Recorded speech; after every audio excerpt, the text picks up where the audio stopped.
Depuis quelques semaines maintenant, les marchés sont soumis à une grosse pression, à énormément d'incertitudes, avec un dollar qui ne cesse de monter. Pour autant, les chiffres de l'emploi qui ont été publiés cette semaine ont laissé place à quelques surprises. Alors, faut-il continuer à vendre? Devons-nous passer de nouveaux acheteurs? Qu'est-ce que cela change auprès des investisseurs et des intervenants sur les marchés financiers? C'est ce que je vous propose de découvrir tout de suite ensemble dans le débrief de la semaine. C'est parti!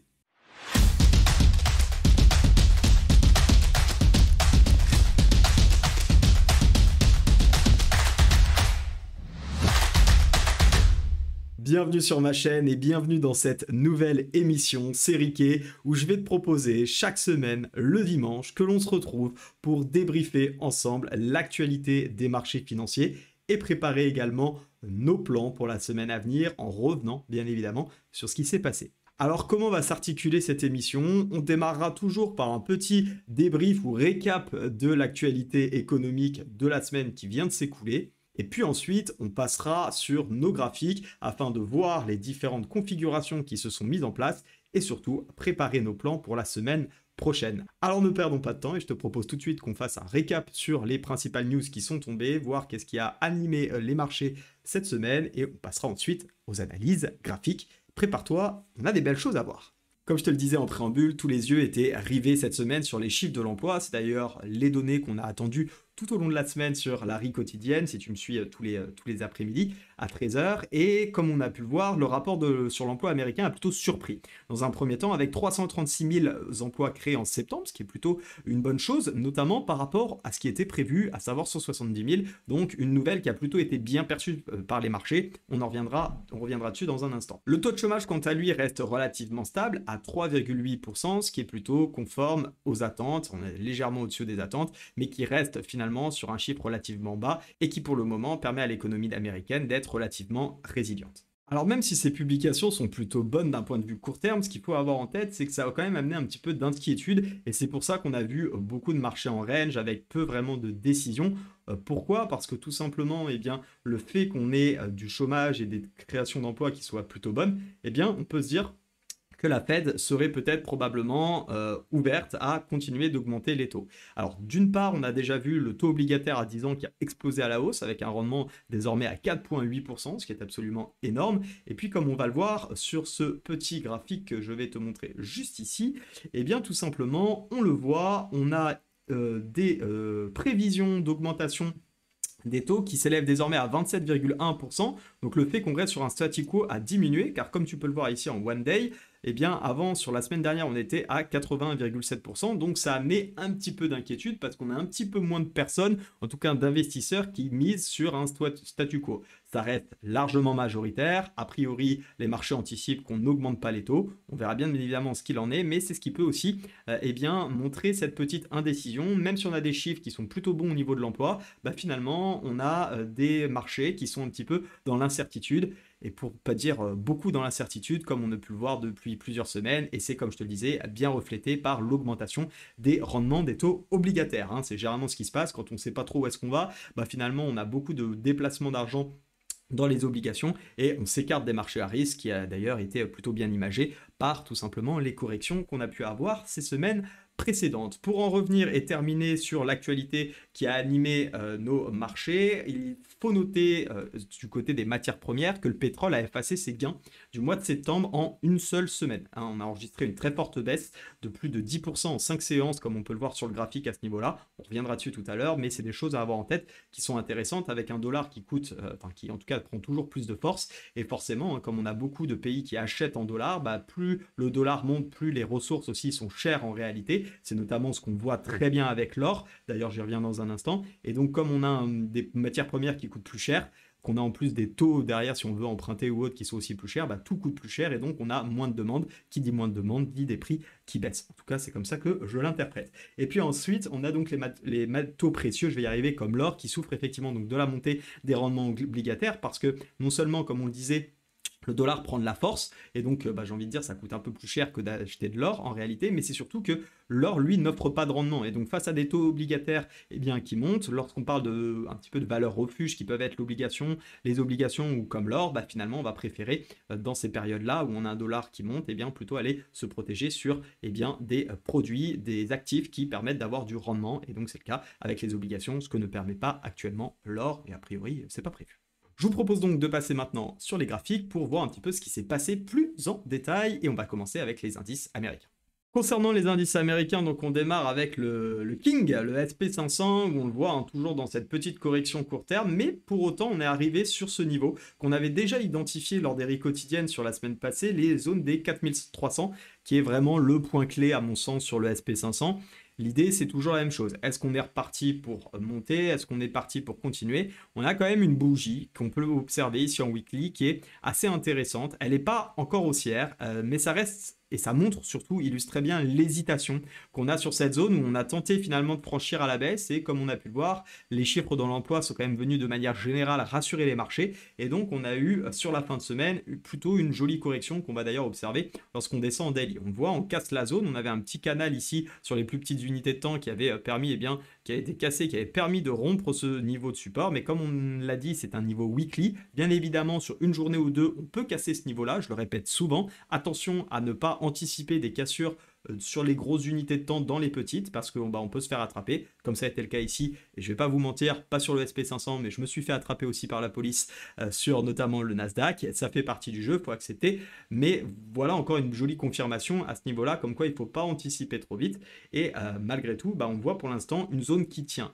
Alors tiendra à quel point? Tiendra sur le long terme, ça, bien malin celui qui saura, mais en attendant, pour l'instant, ça tient, on est quand même sur un niveau de support qui, pour le moment, joue son rôle, tout simplement. Et je m'attends désormais à ce qu'on aille potentiellement rechercher cette zone rouge sur laquelle je trouverais plutôt assez de loisirs et de plaisir à vendre, auquel cas, sauf si gros changement dans l'économie, mais j'y crois pas trop. Je reste assez orienté face à cette épaule tête-épaule de continuer la baisse. Donc on a une jolie première accélération. Pourquoi pas la semaine prochaine reprendre des achats si jamais effectivement on a une dynamique qui se met en place, un retournement de tendance, et ce qui semble être le cas avec ce pseudo W, je trouve ça un petit peu light, mais pourquoi pas si on arrive à récupérer aussi ce niveau des 4366, aller chercher du coup la borne supérieure, et dans cette zone-là, dans la zone des 4400, pour faire simple, 4400, 4440, pour voir vraiment large, et bien pourquoi pas reprendre le chemin des ventes, parce que dans le fond, même si effectivement l'emploi reste relativement fort, je ne trouve pas qu'on soit dans des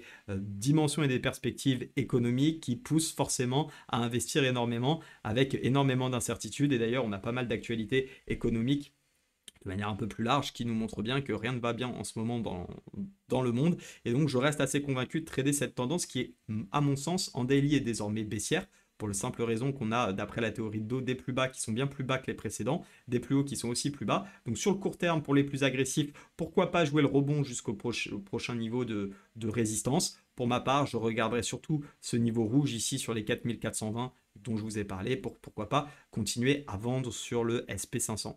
Concernant le Nasdaq cette fois-ci, on va avoir un petit peu le même type de configuration si on se remet en weekly, avec un niveau qu'on a été chercher, c'était ce point bas ici, qu'on avait notamment identifié en daily, on l'avait bien vu, qui avait fait support par le passé, on a été le rechercher, et regardez, pour l'instant, il tient magnifiquement cette zone de support. Donc moi, j'avais essayé de faire une petite vente là-dedans, par ici, qui n'a pas marché pour aller chercher vraiment au petit day trading cette zone. Malheureusement, ça ne fonctionne pas, ça ne peut pas marcher à tous les coups. Au contraire, on voit d'ailleurs qu'il y a plutôt eu une jolie hausse, et on est en train de bien marquer le support. C'est vrai qu'on avait identifié cette configuration, dont je vous avais parlé, pas vraiment une étoile du matin, mais on voit quand même l'hésitation sur support avec une bougie verte qui donne, pour le moment en tout cas, et qui illustre bien le fait que les vendeurs ne sont pas assez présents. Et si on descend sur les plus petites unités de temps, on l'avait très bien vu avec cette première avalante, puis deuxième avalante, même plus petite, mais malgré tout elle était présente, et donc on a bien eu ici dans ce range une résolution par le haut finalement, et donc sur les prochains jours je m'attendrai bien, pourquoi pas, à jouer le petit setup acheteur. Là c'est plutôt du contre-tendance, mais en s'appuyant sur les structures qu'on a eues, revenir dans cette zone, et si on a le petit signal sur les 15 000, cette fois-ci payer et accompagner le prix jusqu'au prochain niveau de résistance. Ça reste du contre-tendance à mon sens par rapport à ce qu'on peut avoir dans le daily, parce qu'encore une fois, Même chose, hein, on a des plus hauts qui sont plus bas que les précédents et même chose pour les plus bas. Mais quitte à jouer, pourquoi pas sur les plus petites unités de temps, jouer le rebond et accompagner ce mouvement-là, puisque pour l'instant on a de la force acheteuse, attention de ne pas acheter n'importe où et attendre la correction, ça peut être intéressant d'aller chercher la zone légèrement supérieure sur le Nasdaq. Donc voilà un petit peu ce que je vais prévoir de faire, ce que je prévois pardon, de faire sur les prochains jours.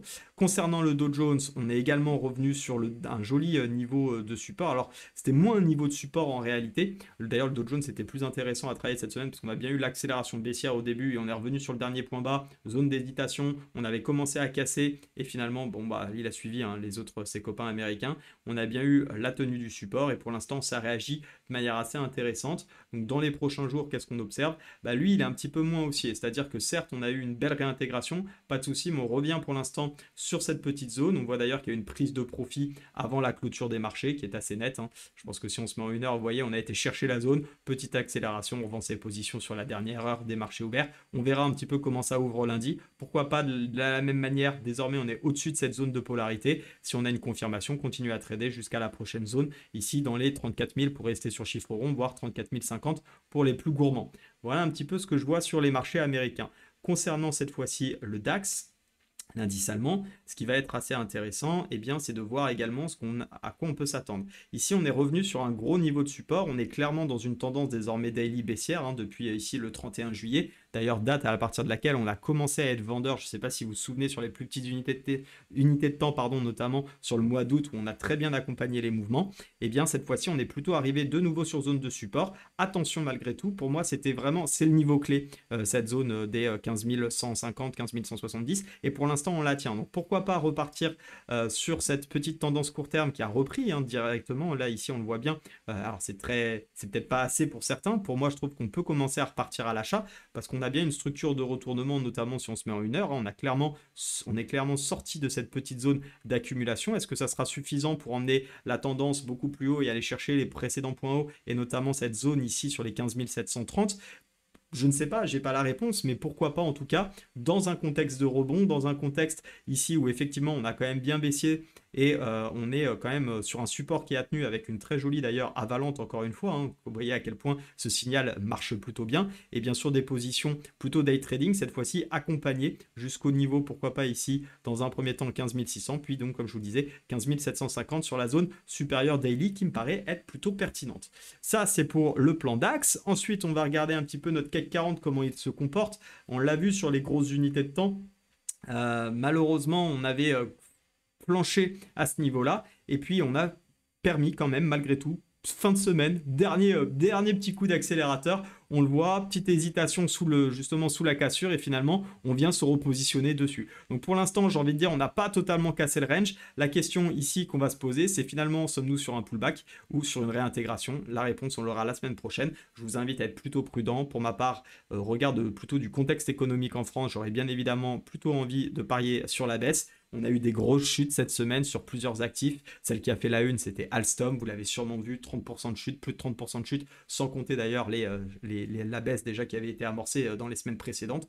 Donc on continue finalement de creuser. Donc de manière générale, si je dois résumer ces indices, on est sur des gros niveaux. Est-ce qu'on va tenir? Est-ce qu'on va rebondir? Est-ce qu'on va lâcher? Je ne sais pas. Pour cela, les swing traders, je pense qu'il faut, pour ceux qui pensent que la tendance peut tenir, payer les gros niveaux, ça reste techniquement le plus intéressant à faire en ayant bien évidemment une gestion de votre risque. Et puis pour les day traders, accompagner les tendances dans les plus petites unités de temps, puisque tant qu'on tient les gros niveaux, je pense qu'on peut aller chercher des niveaux progressifs sans oublier la tendance de fond, sans oublier le contexte économique qu'on peut avoir. Et quand on arrivera de nouveau sur les résistances, avec des signaux qui sont conformes à vos stratégies, je pense que ça peut être intéressant de reprendre les ventes. En tout cas, c'est plutôt comme ça que je vais essayer de voir les choses cette semaine. Si on regarde un petit peu notre... Oula, je sais pas ce que j'ai fait. Qu'on regarde un petit peu notre DXY, il est toujours dans sa tendance haussière avec effectivement une correction sur cette fin de semaine. Correction légitime, correction normale. Toujours très compliqué de le dire. En tout cas, moi, ce que j'observe, c'est que pour l'instant, on est sur un double niveau de support, à la fois cette oblique qui a plutôt très bien marché depuis un moment désormais et qui porte les prix en support, et puis surtout ce gros niveau rouge ici sur la zone des 105.7, 105.8 qui pour le moment servirait encore de support. Donc bien sûr on peut aller un peu plus bas encore, mais on peut aussi, et c'est surtout ce que je vais observer, voir si finalement c'est pas un rebond avant de repartir un petit peu plus haut, ce que je vais privilégier à mon sens. Tant qu'on est dans ce canal, pour le moment je continue de chercher des achats sur le dollar, et ce qui explique que sur le moyen long terme, je recherche encore des ventes. En tout cas, j'ai pas envie de me mettre complètement aux achats et j'ai pas envie d'investir actuellement sur les indices parce que le dollar reste extrêmement fort. Hein, il suffit de regarder la dynamique en weekly. On peut avoir des bougies d'hésitation. On verra d'ailleurs, ça peut être intéressant parce que là, on a quand même un joli chandelier de doji qui est en hésitation. Si par contre la semaine prochaine, on a une grosse réintégration, alors on sera sur une configuration d'étoile du soir sur une zone importante et dans ce cas-là, bien évidemment, on sera à même de changer notre fusil d'épaule. Concernant l'euro-dollar, on peut regarder un petit peu ce qui s'est passé également. Très intéressant, on est revenu sur ce dernier niveau, rappelez-vous, dont on avait parlé et qu'il ne fallait pas lâcher, et on a plutôt une jolie configuration de support qui tient. Alors, la dynamique reste malgré tout baissière, on le voit bien ici en daily, mais on a quand même des premiers signaux, des premières petites infos qui nous disent, bah, a priori, c'est quand même en train de tenir. J'ai juste rajouté un petit RSI rapide. On a de la divergence qui se met en place, qui s'est validée d'ailleurs sur l'euro-dollar en daily, ce qui est quand même un signal plutôt puissant sur une grosse zone weekly. Pourquoi pas effectivement voir ce dollar corriger, c'est ce qu'on peut suivre. À vous de voir sur comment vous voulez vous positionner par rapport aux infos que vous avez. En tout cas, ça reste intéressant d'observer cette divergence daily. Pourquoi pas essayer de retravailler un mouvement sur support à l'achat. On va regarder un peu ce qui se passe en 4 heures. En 4 heures, je trouve ça encore un peu light. On n'a clairement pas retourné la tendance à proprement dit. On est juste en train de travailler le support. Pour moi, il faudrait dans un premier temps reprendre effectivement ce niveau et pourquoi pas le niveau supérieur qui, je vous le remontre en weekly, c'est tout simplement ce dernier point bas. Et là, on aurait peut-être du coup un rebond haussier plus important et donc continuer à aller chercher des niveaux clés comme les 1,06 puis 1,07 notamment sur l'euro-dollar qui me plairait bien. On avait quelques actifs intéressants qu'on avait vus qui luttent bien d'ailleurs contre le dollar, c'est notamment le NZD-USD. Pour le moment, on est revenu sur le haut du range, ça pourrait être intéressant dans le cadre de la continuation baissière. Pourquoi pas de chercher des ventes, c'est un actif que j'avais identifié. Concernant cette fois-ci le pétrole, on va voir un petit peu ce qu'on peut faire. Et bien sur le pétrole, on le voit, on a quand même une énorme chute. On en a parlé 10%. Et là, on est clairement dans un signal de retournement. D'accord? Ça, c'est ce qu'on appelle clairement une étoile du soir sur les derniers plus hauts, hein, si on fait un peu plus large. Et donc là, on va être extrêmement prudent. Cette zone, elle peut servir soit de zone de rebond pour retester finalement la zone rouge précédente, et pourquoi pas, parce qu'on peut aussi se dire bah, tout simplement c'est la neckline de ce W qu'on a mis en place. Alors il faut le chercher, hein, mais on avait une jolie zone d'accumulation ici, et pourquoi pas le bottom, le haut de la neckline, le deuxième bottom, on casse et on vient faire le pullback, ce qui est complètement possible. Mais attention à ce début de semaine, attention aux publications qu'on va avoir sur le pétrole, parce qu'on pourrait bien évidemment enfoncer un peu plus ce niveau-là et donc avoir une réelle correction baissière, et dans ce cas-là plutôt chercher des ventes finalement sur ce prochain niveau ici à 77,50 à peu près le prix du baril. Ensuite on a sur le gold, hop.